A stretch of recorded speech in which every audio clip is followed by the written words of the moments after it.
밤나무와 상수리 나무가 배임을 당하여도 그 그루터기는 남아있는 것 같이 거룩한 씨가 이 땅에 그루터기다. 지금 우리 한국교회는 서구 교회가 몰락한 그 전체를 그대로 지금 밟고 있는 것입니다. 여러분, 우리는 이 위기의 때에 준비하지 않으면 다 망하는 것입니다. 우리가 이대로 망하는 것을 알면서 샤워로가 침몰하듯이 침몰해서 망할 것인가?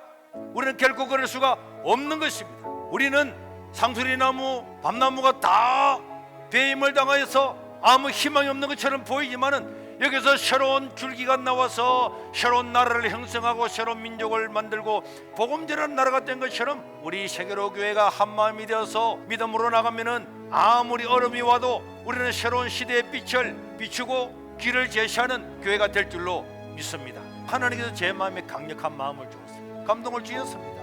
한국에 있는 대학원을 졸업을 해가지고 오합지졸처럼 목사가 되는 이 사람들을 다시 한번 재교육을 몇 달이라도 확실히 영성교육을 시키고 야성 있는 사람들로 만들어서 내보내서 목사가 되면은 세상은 바뀌어질 거다. 그래서 이런 센터를 세우겠다는 생각이 들었습니다. 하나님께서 이 땅의 큰 위기의 때에 어떤 것을 준비하는 하나님께서 예배하시는 길이다. 저는 그렇게 믿고 있습니다. 우리 하나님께서 하시는 일이라면 하나님께서 사람들을 감동을 시키는구나.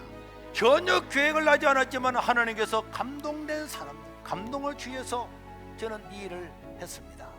우리는 이 코로나 전국을 지나면서요, 우리 한국 교회는 어마어마한 상수리 나무처럼 크고 밤나무처럼 어마어마한 큰 나무인 줄 알았잖아요. 그런 큰 나무가 이 코로나 전국에서 아무 쓸모없는 썩은 나무처럼 됐다는 걸 우리가 눈으로 봤잖아요. 그리고 한국교회가 그동안에 얼마나 진리에서 벗어났는가도 똑똑하게 보여주었습니다. 여러분, 신학교 교수부터 목사들까지 자유주의 신학에 물들어가지고 신학 자체가 오염이 됐는데 젊은 목회자들은 이미 자유주의 인본주의에다가 적용화까지 되어가지고 여러분, 한국교회는 정말 절망적이라는 걸 알아야 됩니다. 교회가 교회의 본질인 성경의 말씀의 진리를 가르치지 아니하고 하나님의 말씀을 하나님의 말씀대로 가르치지 아니하고 적용화되면 교회는 몰락하는 거예요.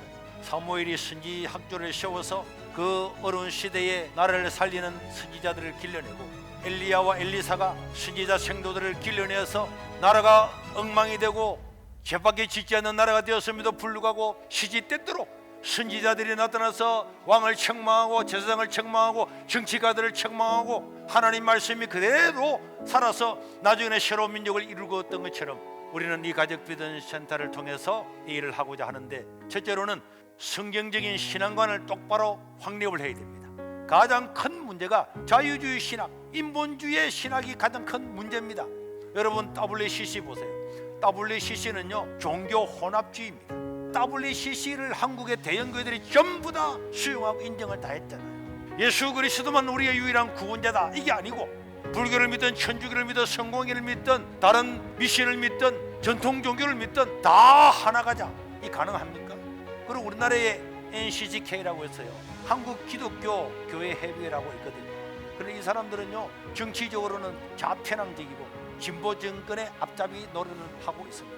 그래서 저는 이 센터를 통해서 지금 신학을 공부하고 대학원을 졸업하는 사람들이 목사가 되기 전에 하다못해 3, 4개월 동안에도 세계적인 영성가를 다 불러서 영적인 교육을 시키게 된다. 그리고 영성 회복을 위한 집회를 통해서 이런 야성을 고치를 시키고 산민감을 고치시켜서 내가 주를 위해서 죽으면 죽으리라, 이런 사람들이 있어야 나라가 세워지고 이런 사람들이 이 국가의 대들보 같은 거거든요. 상수리 나무가 배임을 당하고 밤나무가 배임을 당하고 듣기는 들어도 알지 못하고 보아도 깨닫지 못하고 이런 시대라고 할지라도 우리가 이것을 중생에서 헌신해 나가면 하나님은 당신의 뜻을 이룰 거다. 한 사람이 희생하고 죽음을 각오하면 그 사람은 고난을 당할지 몰라도 나라는 살 줄로 믿습니다. 오늘 우리는 이런 사명을 가지고 살아야 되겠고 이 사명을 위해서 기도하고 헌신할 거고 우리가 여기에서 뿌리를 내리고 그루트기처럼 새순을 일으키면 달라질 거다. 저는 여기에서 수많은 인재들이 나타날 줄로 믿습니다. 이 사람들 한 사람 한 사람이 따라서 정치도 바꾸고 경제도 바꾸고 저는 이 한국의 기독교도 바꿀 줄로 믿습니다. 이를 위해서 여러분들 함께 기도해야 되겠습니다.